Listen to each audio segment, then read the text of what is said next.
اور جنت میں جس کو سب سے کم جگہ ملے گی کتنی ملے گی؟ صحیح حدیث میں ہے کہ جو سب سے آخر میں جنت میں جائے گا، ایک حدیث میں آتا ہے حضور نے فرمایا میں اس کا نام بھی جانتا ہوں، جو جہنم کے رگڑے سہ سہ کے سب سے آخر میں جنت میں جائے گا، سب سے کم جگہ اس کے پاس ہوگی۔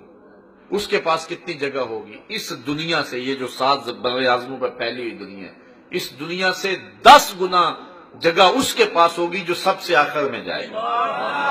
پھر داتا گنج بخش علی اجمیری کی جاگیروں کا عالم کیا ہوگا؟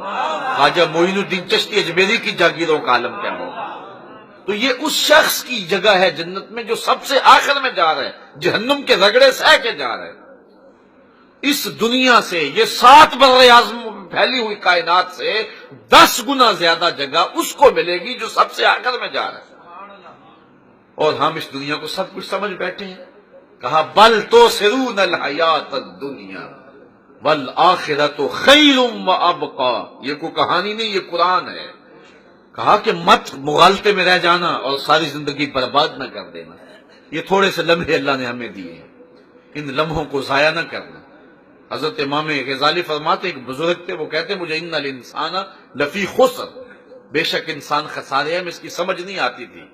میں سمرقند کے بازار سے گزر رہا تھا، وہاں ایک آدمی پھٹے پہ برف رکھ کے بیچ رہا تھا اور ساتھ آواز لگا رہا تھا ارحمو ارحمو من یذوب راس مالہ، اور میرے پہ رحم کھاؤ، مجھ سے برف لیتے جاؤ، اگر تم نے مجھ سے برف نہ خریدی کمائی کیا کرنی ہے؟ جو مال لگایا ہے میں نے وہ بھی میرا ڈوب جائے گا۔ آج اگر گاہک آ گیا تو برف بک جائے گی، آج اگر گاہک نہیں آیا تو کل برف ہی نہیں ہوگی، میں نے کمائی کیا کرنی ہے؟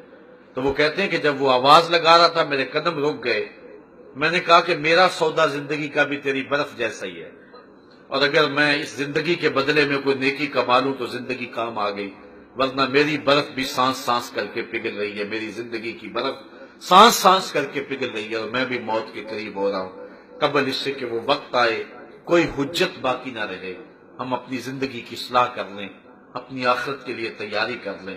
بہت وقت بیت چکا، بہت تھوڑا وقت باقی ہے۔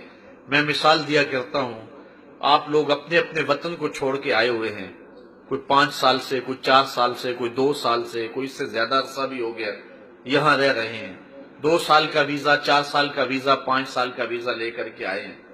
تو آپ یہاں اپنے اچھے گھر نہیں بناتے، بلکہ چھوٹے چھوٹے کمروں کے اندر جو ہے وہ 10 ساتھی بھی رہ رہے ہیں۔ جہاں بالآخر جانا ہے وہاں میں یہاں سے پیسے بھیجتا رہوں گا، یہاں سے 1 روپیہ بھیجوں گا وہاں 25-26 روپے ہو جائیں گے، اس لیے میں ادھر بھیجتا رہوں تاکہ میرے جانے سے قبل وہاں میرے لیے اچھا گھر بن چکا ہو۔ یہی مثال دنیا اور آخرت کی لیں، یہاں 1 بھیجیں گے وہاں 70 ملیں گے، اور یہ دنیا کے اوپر جتنا رہنا ہے اس حساب سے یہاں انتظام کریں۔ اصل زندگی ہماری آخرت کی زندگی ہے، اور رب ہمیں اس زندگی کی طرف ہی بلا رہا ہے۔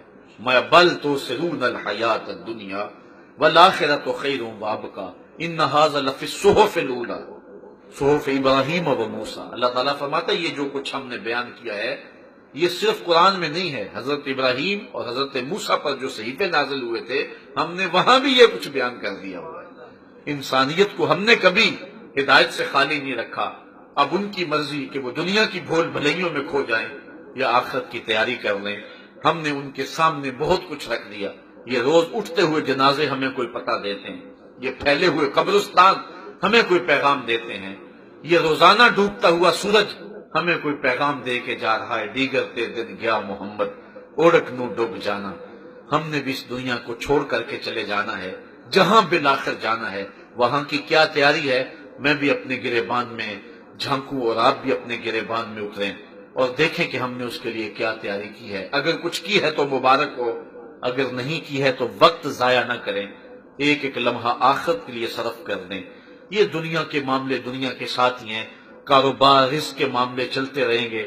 اللہ تعالیٰ نے زمین پر چلنے رینگنے والی کوئی ایسی چیز نہیں ہے جس کا رزق اپنے ذمہ کرم پہ نہ لیا ہو۔ ہم نے کوشش کرنی ہے کہ اپنی آخرت کی تیاری کریں اور اپنے رب کی رضا جوئی کے لیے کوشاں ہوں۔ سورۃ الاعلیٰ کا یہی پیغام تھا جو آپ تک پہنچا دیا گیا۔